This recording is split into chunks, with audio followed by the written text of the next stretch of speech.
Hey, what's up, everybody? I'm live here on DFWRadio.com, and you are tuned into the Zamir Watson Show. I'm your host, always doing the most. And today I got Misha Bell on the line. What's up, Misha? Hey, Zamir, how are you? I'm doing good. How you doing? I'm great. Well, I know you're down there in Texarkana, so if you could just tell me a little bit about what you do and how you're doing it down there. Well, I am a loctician stylist at Exclusive Salon. My name is Locks by Misha, where I specialize in locks and natural hair. But most of my clients are lock clients. They have locks. All right, so you whipping the hair back and forth. Pretty much. So, how did you get started in that field? Like, was this something you always wanted to do, or you just kind of it just kind of found you, or a little bit of both?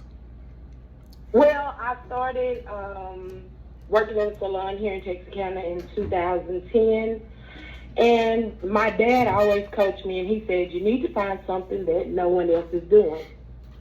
Of course, I wasn't the first one to start locks in Texarkana, but there was very few. So I took it upon myself to teach myself, and then I started taking classes, started critiquing my work, started, just really getting into it, learning history behind it. And, locks is just not a trending thing. It's cultural. Right. So for me and my clients, like, the journey is personal for each client. Every individual is different. Everyone has their own reasons for starting locks. And, of course, I just try to make the journey easier for them and love their locks. Right, especially within the last, 10 years, our hair has been a topic of discussion, even more so now because, teaching people I guess what you could say is acceptable about black hair, or what people misunderstand about black hair or whatever. So, yes, and I'm sorry, go ahead. Go ahead, I'm sorry. No, you go ahead. Okay, well, what I was going to speak on that is that, we've been tuned to our hair should be straight, our hair should be flowing, but that's the complete opposite of what our hair does. Our hair defies gravity. It's not meant to lay down. It's not meant to be flat.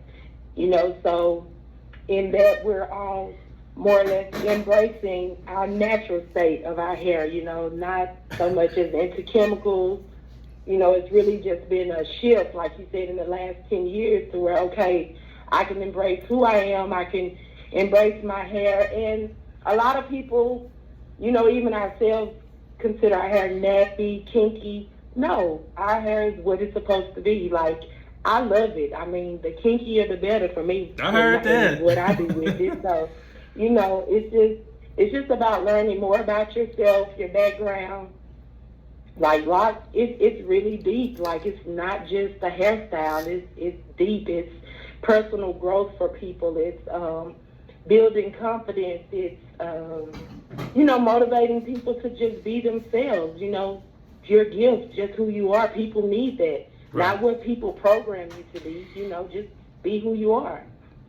Yeah, but the first one I've heard say that too is it's funny because a lot of stylists are telling people to embrace all of what their culture is, especially when it comes to hair, because it's ridiculous. I mean, we had this conversation all the time, especially amongst us in our own community, about, like, even in corporate America, and some of the ridiculous stories you hear in the news where, like here in Dallas about 2 years ago, it was a kid who, I'm trying to remember how the story went. I can't remember if he got terminated or they wouldn't hire him because he had dreads. And his dreads were neatly groomed. It wasn't like it was like all over the place. But because, they don't understand black hair, it was frowned upon. And I think now more than ever, a lot more people are starting to go natural, wear locks, and everything else, because to me, if it's neatly groomed, I don't have a problem with it. But you still have a lot of people who are not from the culture, I'll just put it like that, who, I don't know, well, I know why, but it's just they don't quite get it. But it's okay, like you're saying, for them to wear their hair the way they wear it, and it's considered presentable, but other cultures have to defy to what they perceive as acceptable. Yes, exactly. And like I said, more or less, it's us getting back to who we are. Right. Getting back to our roots. Like, people wore locks way before Christ. This just hasn't started. And, as far as us as a community wearing locks, it's vital that we get knowledge behind locks. Get past, oh, this is what everybody's doing. Oh, I want some, because it's bigger than that. Like, it's a whole connection. Like, when I say journey, I mean, as your lock grows, I've watched people mature into a better version of themselves. Like, it's a total, it's just a total movement. Like, and then I sense in me doing it in the time, we become more powerful in ourselves once we know who we are, and we know what's in us, not what we're programmed to think, but what flows from us because it's in us. Right. And I mean, it's kind of like you said, I mean, when you look good, you feel good. And I think a lot of times when it comes to hair, which I don't have that issue, obviously, but when it comes to our hair, or just our own appearance, period, whether it's your hair, your body, and all that stuff, when you look good, you do have a new sense of confidence about yourself and outlook on life.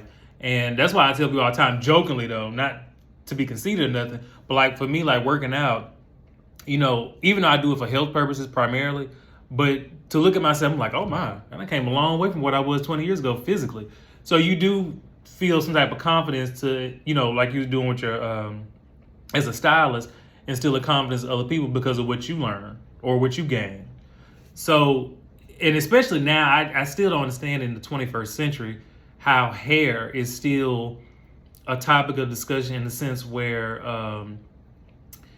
people almost either put you down or refuse you of opportunities because of your hair. Like if it's like, I can see if it's not groomed or something like that, but if it's neatly groomed and it's presentable, I don't understand why people are put down or are made to feel bad about how they look. It's another type of control. They give you a choice. Either you cut your hair or, you don't get this opportunity. And a lot of people, and I know some people personally, that chose themselves over their opportunity because what does my hair have to do with the capabilities of me doing this job? Right. How is that an issue? Like I have clients that work in the oil fields and, with different machineries, but as a safety precaution, you tie it back, you keep it out of the way. Right. That is just that easy, just that simple. So I'm not understanding, what does my hair have to do with my performance? Yeah, I mean, it's just a different way of like the color of your skin. Like most places won't even hire you simply because you're a minority. They won't say it that way, but we know because especially when we're more qualified than the people they actually hired. But it's the same thing with hair. So when you go into the process of getting a client that want to come and get their hair done, no matter how they want it done, how do you introduce yourself to them and how do you get them more comfortable with you as a stylist? Okay, first of all, I'm an honest stylist. So, I don't sugarcoat anything when it comes to my services. And I let them know, this is me, this is what you're gonna get all the time. I'm not gonna switch up on you. I'm not a people pleaser when it comes to hair. Come on now. Because the integrity. Say it again. Oh, I said, come on now, preach. Oh, okay. Yeah, I'm not a people pleaser when it comes to hair. It's more than money to me. Yes, I could easily take someone's money, but if their hair is not healthy enough, if it doesn't have the integrity for the service that they're asking for, I simply tell them no. Because at the end of the day, I need returning clients. I don't need right now money. I need you to come to me for years, not just today. So, if I tell you no and you don't respect and trust that choice from me, then I'm not the stylist for you. Oh, see, but I like that too because just like you were saying, you have so many different entrepreneurs or business owners who they just looking for a quick buck to just get your money, but don't care about building a rapport with, being a bit. Because I think it's just, to me, it's just like being a supervisor. It's more than being a supervisor and telling people what to do. You have to be a leader. You have to be able to work well with people, communicate. And I think it's the same thing that go for entrepreneurs. Like, yeah, you in it for the money, but your primary goal should be doing what you love doing, and everything else will fall into place. But what's most important is building those relationships to grow your business, whether intentionally or unintentionally. And I think that's the mark that a lot of people who don't quite get it, or they get too greedy because they obsessed with money and not in the people. Yes, because then in that, okay, with being a stylist, one of my pet peeves is I hate, and now it happens at times, but I hate when I'm doing a client and I have another client waiting. Ooh, it literally takes my breath away. But with me, I try to schedule my clients so that once I have a client, like we have one-on-one time. Right. To the point where I'm trying to get them in and out, but I'm not trying to rush them in and out. Right. So with that, like once I have clients that come over a period of time, like I can ask them, well, what are you doing different? Your hair doesn't feel the same. What are you eating? Like your scalp has this, going on. Like what's going on? Like it's to that point. It's that deep for me. Like I can tell when they stop doing something. I can tell when they start doing something. I watch, so if they go to the doctor and they start taking medicines, I can actually research it, or I notice the change that the medicine has on their hair. So it's that type of relationship. Excuse me. Yeah, it's like when they start working out, I noticed their hair is frizzy. I'm like, oh, what did you do different? Now keep in mind, I only see these people every 30 days or so. Right. So with that, in our relationship, with them coming to me, as a returning client, a constant client, we have that kind of relationship to where I know when they're doing something different, when something's changed, when they're stressing, like what's going on.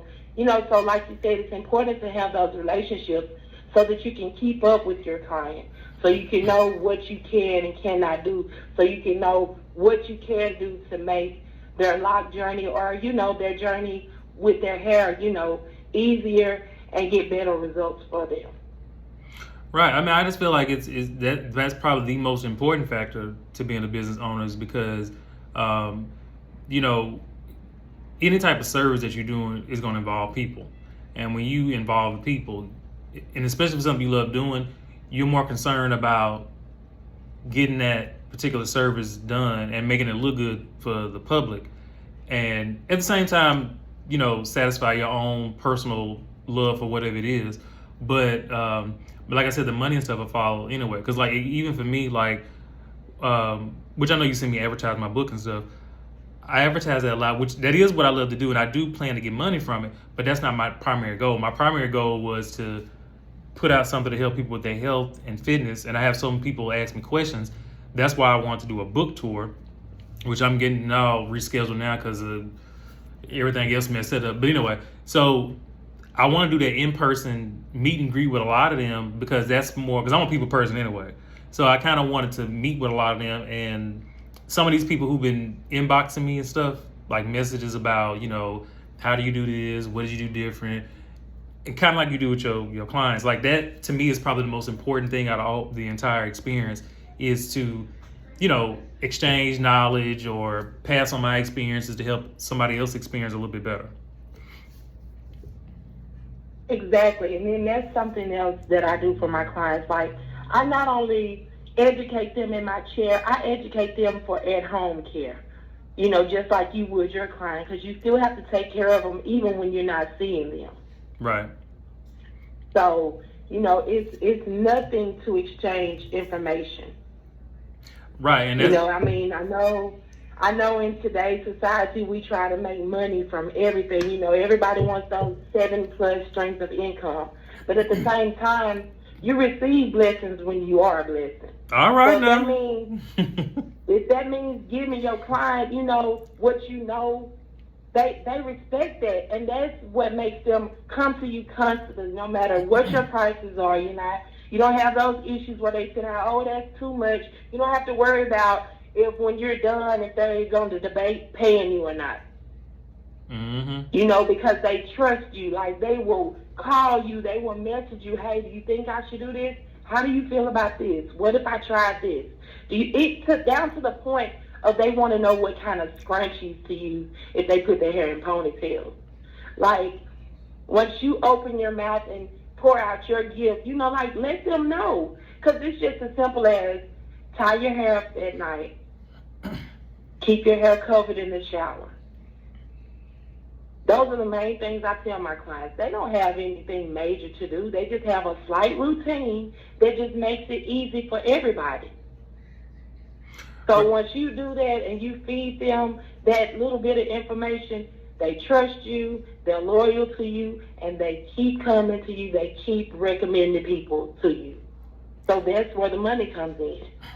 And that no matter what you're doing, I tell people all the time, as long as you're good to people, people will take care of you. Right. And that's a fact. Because, when you, and especially like you were saying too, when you build a rapport with them and it's genuine and it's not like just, something to say, oh, let me just talk to them so I get their money. When it's genuine, because energy is real. People can feel when you being genuine and when you just trying to take their money, just say, oh, I'm just trying to make a buck and just, get out of my chair and get out of my shop.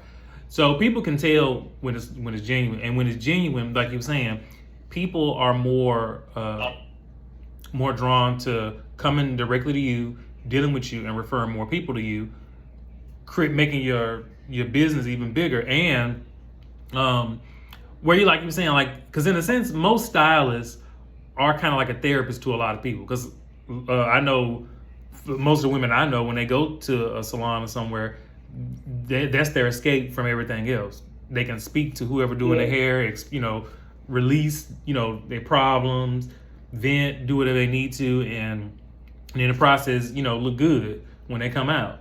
Exactly. So yes, it's more. It's definitely a therapy session, from the shampoo to getting to relax and just just being free for the moment.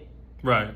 I know it's not long enough, but that's part of self-care, taking care of yourself. Even the products I use are stimulating, so it's almost like I'm trying to open their mind while they're sitting here. I'm trying to let things flow, just so they're getting in a good space. Right. Because even after they live here, I want them to take something with them, no matter what it is. Even if I made them laugh today, like if I said something to them that kind of lifted some weight off them, that's it. That's all every morning I'm like, Lord, let me bless somebody today. Let me be what they may need. I'm not much, but here I am, use me. And when I say I'm an humble servant, no, I may not reach everybody, and everything doesn't have to do with money. Sometimes people just want you to listen, be judgment free, don't, because I said it, I feel some type of way. No, be open and honest and give them, the right answer, the right thing to do. Not put your feelings in it, I'll do this, I'll do this. No, you have to help them, and you have to be positive with them. And then, like I said again, that's back to that relationship. Now these people trust you. They don't mind spending money with you. They don't mind helping you outside of. I have so many clients connected to me. I have people that look out for my kids. Oh, Misha, this is going on. So it just, everything flows like it's supposed to. Like, I've done this since 2010. I'll say this. I've only worked for myself since 2010. I have 4 children, I have bills, household, businesses, all that, but I still managed to make it. I haven't made it where I want to be, but in that I'm working to get there. So in being an entrepreneur, consistency is the key. Yeah, it really You don't is. lack on anything. You don't lack on your services. You don't take shortcuts. You give it all you got. So in that, you'll get the best return because you're giving it all you got. Right, and it's true too. Again, that's and one reason why I know for me personally, well, there's been a couple of instances where, like you were saying about money, like don't get me wrong, we all want to do what we love to make a living off of it, obviously, which generates the income. But at the same time, well, I know for me personally, everything isn't about money. If I get it, good. If I don't, good. Because like you're saying, if I love what I'm doing, as long as I'm able to help somebody or bless somebody with whatever I'm doing and what I love, that's really the reason why I do it. Because when I remember back in 2020, well, no, it was 2021. In January 2021, I had got called to host an event here in Dallas for people who had lost their jobs and stuff for COVID, and they offered to pay me a $2,000 to host this event because it was a lot of stuff they wanted me to do. Well, at the time when I was doing it and I was listening to all the families what they lost and stuff, I told them to take the check they was gonna pay me and give it, spread it out amongst those families. And even though some of my friends was like, "Boy, what's wrong with you? You should have took that $2,000 check." And and I was joking and laughing with them too. But I was like, at the same time, I was thinking, you know what? I have a roof over my head. I have a car to drive. I have food on my table. I have everything I need. I didn't lose my job or anything like that. So I just felt like, what is the point of accepting that money when you see somebody else struggling who actually need it? I can always get $2,000 later on. So I told them to spread it out amongst those families because you really don't know how other people are affected from different stuff and you not, because because the way I looked at it was, I was listening to the stories when I was sitting there about how they lost so much stuff. Some of them almost committed suicide and a whole bunch of other stuff. And I'm thinking to myself how blessed I am to not experience any of that in the midst of so much stuff going on in the world. So I was like, I don't need this extra money. I can just give it to them because I can always get that later down the line. And it turned out a few months later, I got an opportunity where I had to go to New York and actually got paid for hosting. So like you were saying, everything worked out and happened for a reason, especially when you're doing it from the heart. Yes. E.T., I love Eric Thomas. I love listening to him. He said it best. He said, if you cannot give it away for free, it is not your gift. Ooh, all right now. If you cannot give what you do as far as how you make your money, this, that, and other, if you can't give it to someone for free, it's not your gift. So with that, I don't boast, I don't brag, I do a lot, I help. I can't help it. I cannot help it. Like, I put up the stop signs and hand out money because I can't help it. Like, that could be me. That's always my thoughts. I even teach my kids. They say, Mom, why are you always giving out your money to these people? Because, baby, that could be you or that could be me. I could be that one person that just helps them, go a little further that day, or, even inspire them to, do something better for themselves or anything. So with that, I just always try to be a blessing to people.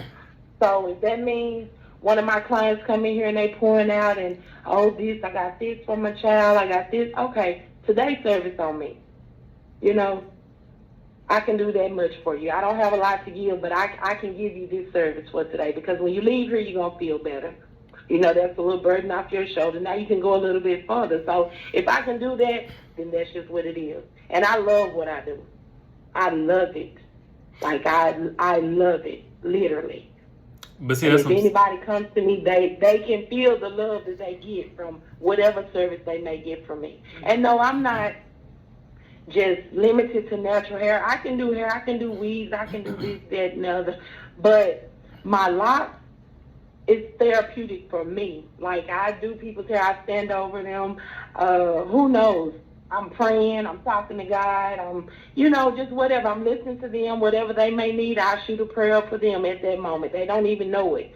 But that's just how it works for me. So, I'm grateful for where I am in this. I know I have much further to go.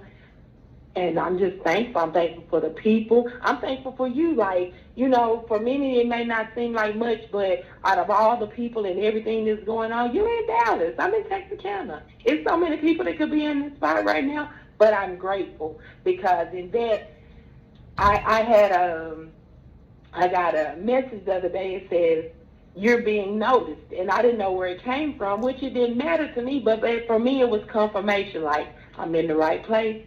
I'm doing the right thing. I'm being noticed. Right, and that's why I And we're reached just out grateful. to you and some of the other people I know who have potential to expand on their businesses and stuff. Because I mean, you never know who watching and listening anyway. And and then too, it's just that um, there's nothing wrong with, for me anyway. Like, since stuff is happening for me and doors opening, I always think back to all the people who always supported me and always rooted for me to win and pray for me to be my best. I said, you know what? Since doors open for me now that I'm in a position to do stuff, let me, get other people notice and open some doors for them.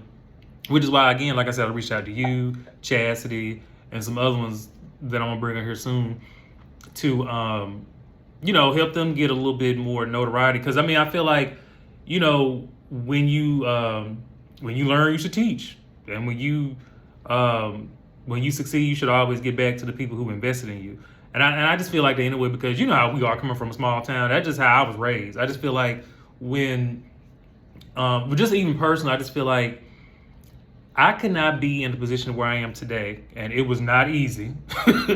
I could not be where I am today without my family and all the people back home in Magnolia who always supported me, especially down at Walker, and then my friends in Little Rock, and a lot of people here in Dallas. Like a lot of people here in Dallas. That's why I like the city too, is because they are extremely supportive, just like my family, away from my family. So I always say it, and especially with this book that I published, I put all those people in the back of it because I wanted the world to know that even though I'm happy where I am, I worked hard to get there, I had a support system that got me to that place. It wasn't just me alone. Because if it wasn't for them, actually, I wouldn't even be with a peaceful state of mind, happy and all that stuff, if it wasn't for a support system. And like all of y'all back home, because all of y'all always supported me in what I did anyway. So, and I included you in the back of my book too. So if you see it, you'll see the picture. but I'm grateful for that. but I'm serious because I just feel like so many people showed me love in my dark moments that the good moments make it more meaningful that they still there with me. And I want to bring them in those moments because you have so many people when you fall on hard times or you're dealing with so many challenges. People will talk about you, kick you when you're down, pray you don't make it, so many different negative emotions and energy. But then when you make it big, all of a sudden they so proud of you. They know you can do it. They want to celebrate your big moments, but kick you down when you're in your low moments. And I was like, You're absolutely right. So that's why when I make it in whatever I do, I always remember those people to times where I was broke, I didn't have nothing. I remember all those people who came together and, like you were saying, like you do for your clients, made my dark days bright. So that's why I always acknowledge people. I know they probably get tired of me doing it on social media, but I always do that because I want them to know that I appreciate them, not just on social media, but it's in person too with stuff that I do for them or talk to them about. Because life is short, people leaving this world left and right, and I feel like it's always important to tell people how you feel about them now instead of waiting until they die and then give a long speech about, how you feel about them. Exactly. And with that, like, I'm so grateful with the people I've connected with. Like, I've met so many incredible people, and just being in the right places has gotten me so many opportunities. With that, they're open up. They're give you their resources, connect you with people with what you're trying to do. And then, it's not like you run away from home to, capture your dreams. It's just so many other people, so many strangers will support you more than the people you know.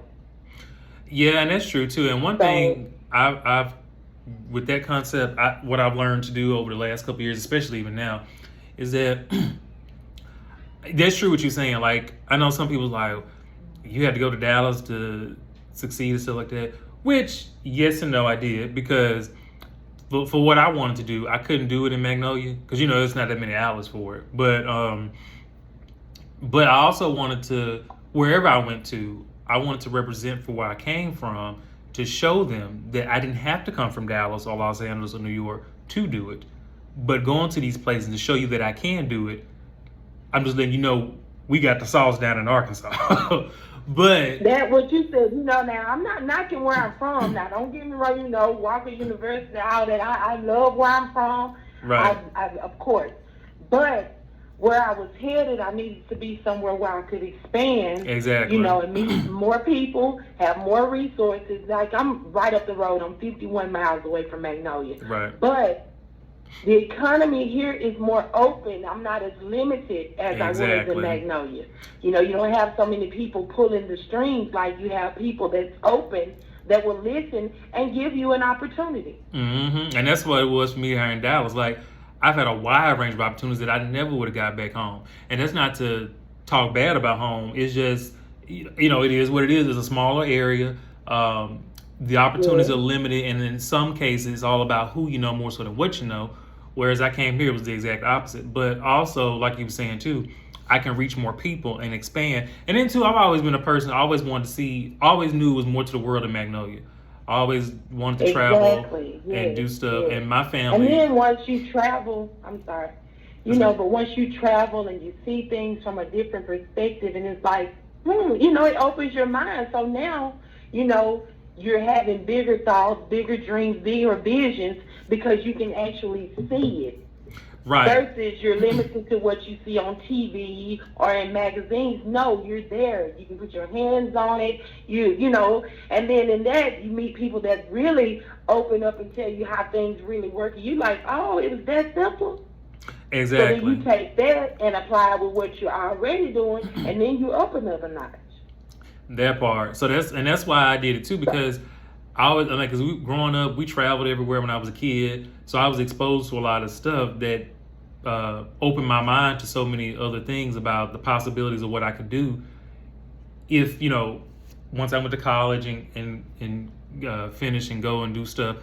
And then here soon I'm about to go overseas. So I connect with so many people too. Just like when I went to going to New York and Florida, Georgia, and all these places I've gone to, and especially within the recent months, I met so many people who I don't even know, but it felt like we knew each other because just in those brief conversations, they support me and stuff like that. And kind of going back to your point about the sport thing, I don't never. It's bad when you come from where you come from and not everybody supports you because you want to make them proud because of where you're from. But I have learned too, like you're saying, strangers really will make you better and support you more so than people some you've known all your life. And those are the ones I tend to focus on, and that's why I always acknowledge them because I want everybody to know about the people who build me up and made me who I am, and I try not to focus on the ones who don't because like now I'm seeing that good things are happening for me. The ones who didn't support me and just wish me bad luck and stuff like that. That's why I say I don't know them because I'm in my season and I don't need your support. So you really don't even matter. Yes, and those are the ones we don't need. The ones that, oh, you did this, you think you're better. No, no, no, no, no, no, no. And I can't tell you how many times I have. Not at all. No, I'm not better than anyone. Me choosing to do things different does not make me better than anyone else. Mm-hmm. Not at all. Like the dreams I have, of course, they're going to take care of me and my family, but they're bigger than us. This is for the masses. Whatever I set up, I wanted to stand for years and generations to come. I'm thinking way past me and my family. I mean, we're so behind. We got to catch up. We have to get where we're supposed to be. Right, but I mean, like you said too. For me personally, I'm doing what I love doing, but in the process, I'm doing what I love doing, inspired by the people who helped me do it. Because that's why, for me, everything I've been doing out here for Dallas in the last 5 years, with the stuff I do with health and fitness, like the information from that book and just videos and stuff I post was all inspired by my grandmother who died 30 years ago. I try to put out as much as I can to help other people not lose a family member or friend or whatever the case may be to lack of knowledge about protecting their health. And then and education has always been a big part of what I do anyway because I come from a family of teachers. I mean, Daddy was a retired biology and math teacher, and I wanted to tackle literacy because education was something that was, you know, what I was inspired and built upon from home. And that's why the scholarship fund and stuff that I put in his name, while I'm doing what I love, I'm also honoring the man who inspired me to do it. And so many other things I do is inspired by so many people because of my love for what I'm doing in combination with the people I love too, honoring them in the process, because that's what makes life more meaningful when you have a purpose. And I think if you always Yes, do something solely yes, for yes, money yes. just to get a check, you ain't never gonna see the results you want to see because you're doing it for the wrong reasons. Yes, you're exactly right. And that's why I am like the things that I'm doing what my grandparents couldn't do. Exactly. Because they were limited. So for me, for as far as I can go, I'm willing to go because, like I said, it's bigger than me. And then not only that, I would love for someone to look at me and say, oh, if she did it, surely I can do it. Not in that, not being boastful or anything like that, Right. just looking at me and, wondering how I did it or even connecting with me to see how I did it so I can tell you so then it kind of helps you on your journey. I Yes. just try to inspire, especially my younger clients. I have football players, basketball players. Go after your dreams. Let nothing stop you. If you can see it, you can do it. So, Right. like we have to stop limiting ourselves or putting ourselves in a box because we've been programmed to do that. If you dream about it, you can make it happen. Right, Simple as and I that. hate that mentality too. I hate to say it about us, Who is are that us? us, Colors? right? Colors. Is that we get that, like you were saying, though, if somebody succeeds, they think they're better than somebody, they this, they that. And my thing about that is like, whatever I do, I always post on social media to encourage other people that they can do it. Just like you were just saying, if I can do it, you can do it. And especially for me, being a young black man, to show other black boys and girls too that they can do whatever they want to by seeing somebody who look like them do it.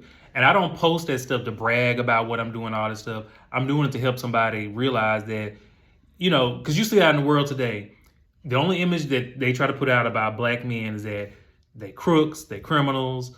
They always seen us get murdered in the street, with injustice in our justice system and stuff like that. I want to show them more about what they can do and the possibilities of what they can do by seeing more people like me and other people I know too who do the same thing that I do or other stuff that I do in a positive way. That doesn't mean I think I'm better than nobody. Now I can see them saying that if I got on this radio show every day and was condescending and demeaning to other people or putting other people down because I am succeeding at something, that I can see them saying that. But if I'm not doing any of them things, I don't think I'm better than nobody. I mean, the stuff that I have, I've been blessed enough to get it, but it wasn't because I was, bragging about it or putting somebody down in the sense where saying that I'm the only one who can have success, but nobody else can have it.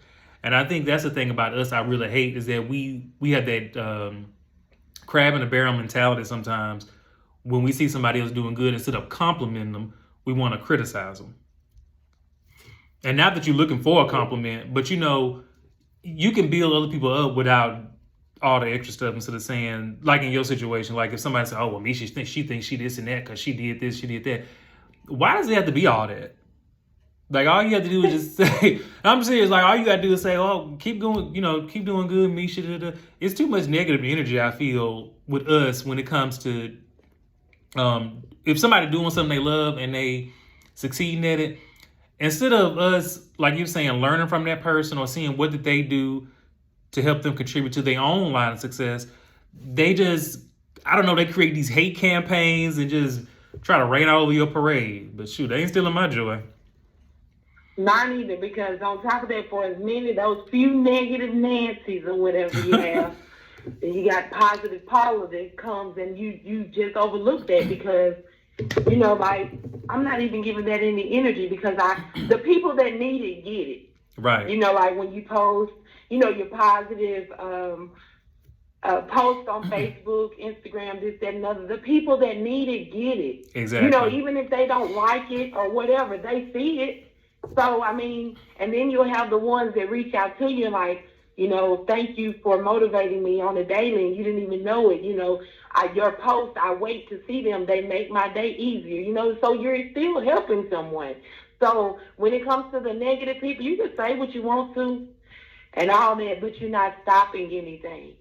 I know that's right, and that's why I do it. Like kind of like you said, 'cause especially on like my bigger social media platforms, like on my radio show page on Twitter, I cannot tell you how many people follow me that I don't even know them, but they follow me because they listen and they was like, oh, I like when you talk about X Y Z because I had a friend that was dealing with something similar to the, and we was listening to what you were saying. Da. So you never really know, when you say stuff about who you helping, and then even like I remember it was one time I was talking about.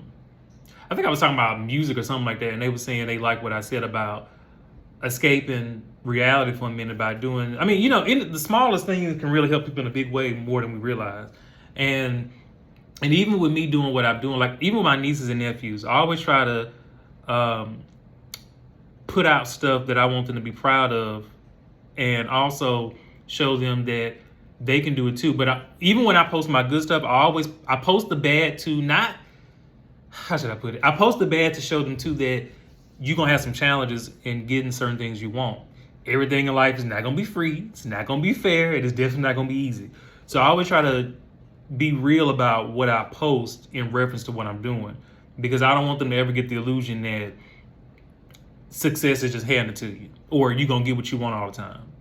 Sometimes it's tears. Sometimes it's frustration. Sometimes it's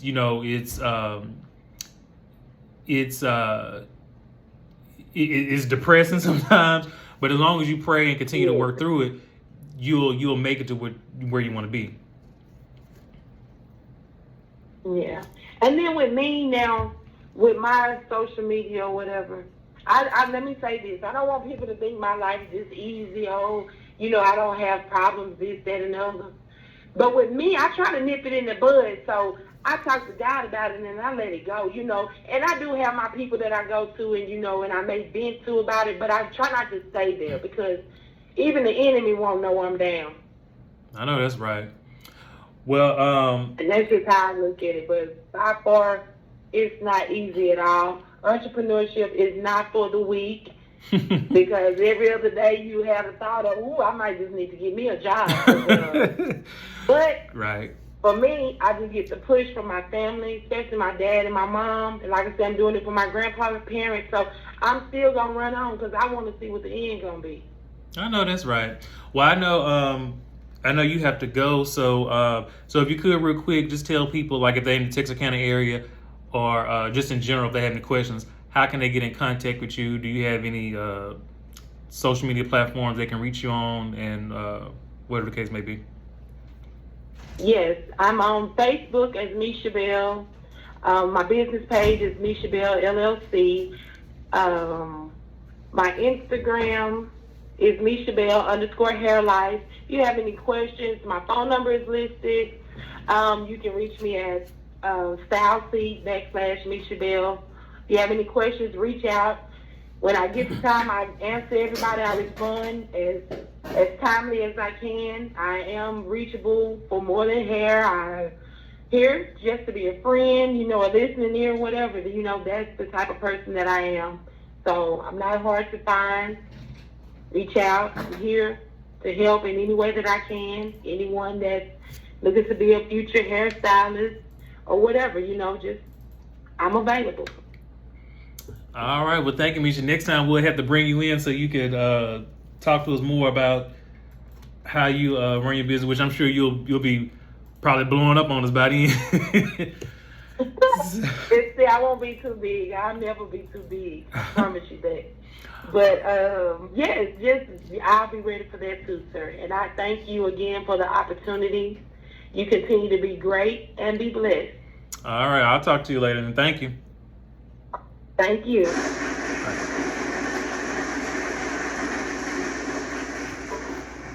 got a few more minutes. All right, now we'll see y'all next Saturday here on DFWIRadio.com.